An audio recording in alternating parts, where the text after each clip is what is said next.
नमस्कार मित्रांनो, मनोरंजन विश्वातून एकापाठोपाठ एक दुःखद बातमी समोर येत असून एका सुप्रसिद्ध अभिनेत्रीच्या अचानक एक्झिटने कलाविश्वात हळहळ व्यक्त केली जात आहे. पाहूया संपूर्ण बातमी. ॲनी हॉल आणि द गॉडफादर यासारख्या चित्रपटांमध्ये उत्तम अभिनय करणारी अभिनेत्री डायन कीटन यांचं दुःखद निधन झालेलं आहे. मिळालेल्या माहितीनुसार वयाच्या 79व्या वर्षी त्यांनी अखेरचा श्वास घेतला. नंतर त्यांची मुलगी डेक्स्टर कीटन व्हाईट यांनी या वृत्ताला दुजोरा दिलेला आहे.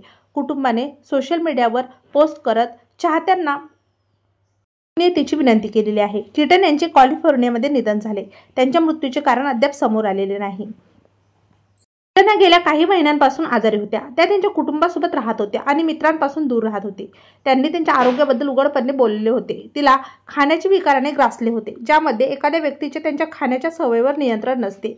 द गॉडफादर आणि ॲनी हॉल व्यतिरिक्त कीटनने Manhattan, the first wives club, book club franchise, father of the बाईक आणि समथिंग गोटा ग्रीव सारख्या चित्रपटांमध्ये काम केले. ॲनी हॉलसाठी तिला सर्वोत्कृष्ट अभिनेत्रीचा ऑस्कर पुरस्कार मिळाला होता. आणखी 3 वेळा तिला नामांकन मिळाले होते. तेव्हा मित्रांनो, आपल्या तारांगण या यूट्यूब चॅनलतर्फे सुप्रसिद्ध अभिनेत्री कीटन यांना भावपूर्ण श्रद्धांजली.